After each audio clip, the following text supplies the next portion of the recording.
ரவி, அந்த செல்விய பாத்தியா? இன்னைக்கு புது கார்ல வந்திருக்கா.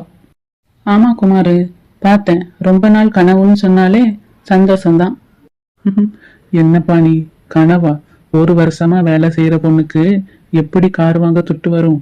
மேனேஜர் கிட்ட ஏதோ குழஞ்சி காரியம் சாதிக்கிறான்னு நினைக்கிறேன். போன வாரம் கூட 2 பேரும் கேபின்ல ரொம்ப நேரம் பேசிட்டு இருந்தாங்க. அது வேலை விஷயமா இருக்கும் குமாரு. அவங்க டீம் லீடர் பத்தியா? நீ ஒன்னும் தெரியாதவ ரவி. அவ மேல எனக்கு தப்பான அபிப்பிராயம் தான் இருக்கு. இவளை போல ஆளுங்க இருக்கிறாள்தான் நம்மள மாதிரி உழைக்கிறவங்களுக்கு பதவி உயர்வே கிடைக்க மாட்டேங்குது. குமாரும் மற்ற ஊழியர்கள் கிட்ட செல்வியை பத்தி தவறா பேசுறாரு. செல்வி அந்த பக்கம் வரும்போது பேச்ச மாத்திட்டு புகழ்ந்து பேசுற மாதிரி நடிக்கிறாரு. அதே நேரம் செல்வியை பார்த்ததும், வாமா செல்வி, புது காரு சூப்பரா இருக்கு. உன்னோட உழைப்புக்கு கிடைச்ச வச்சுதான் இது.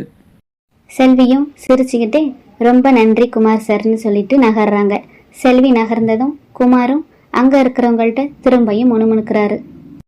பாத்தீங்களா அந்த பளபளப்ப? பாத்தீங்களா? எல்லாம் பின்னாடி ஏதோ தில்லு முள்ளு நடக்குது.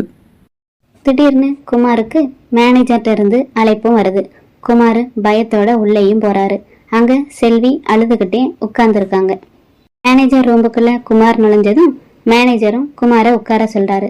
குமாரும் பதட்டத்தோட சொல்லுங்க சார்னு சொல்றாரு. குமார், செல்வி கார் வாங்கினதை பத்தி நீங்க ரவி கிட்டையும் மத்தவங்க கிட்டையும் ஏதோ சொன்னீங்களாமே. அவங்க கேரக்டர் பத்தி தப்பு தப்பா பேசுனீங்களாமே. மேனேஜர் இப்படி கேட்கவும் குமாரும் தடுமாறிக்கிட்டே இல்ல சார் அப்படின்னாரு. மேனேஜரும் குறுக்கிட்டு, நிறுத்துங்க குமார். செல்வி கார் வாங்கினதுக்கு காரணம் அவங்க அப்பா இறந்த பிறகு அதுல வந்த இன்சூரன்ஸ் பணமும் அவங்க 5 வருஷமா சேர்த்து வச்ச சேமிப்பும் தான். அவங்க என்னோட கேபின்ல பேசினது அடுத்த மாசம் வேலையை விட்டுட்டு மேல் படிப்புக்கு போறதுக்காக கொடுத்த ராஜினாமா கடிதத்தை பத்தி. செல்வியும் அழுதுகிட்டே, சார் நான் உங்களை ஒரு அண்ணன் மாதிரி நினைச்சனே. ஆனா நீங்க என்னோட உழைப்பையும் ஒழுக்கத்தையும் இவ்வளவு கேவலமா பேசுவீங்கன்னு நான் நினைக்கவே இல்லை. அலுவலகத்தோட பொது இடத்துல அனைவர் முன்னிலையிலையும் மேலாளரும் பேசினாரு. குமார், ஒருத்தர் இல்லாதப்போ அவங்கள பத்தி பேசுறது வெறும் பேச்சு இல்ல, அது ஒரு விஷயம்.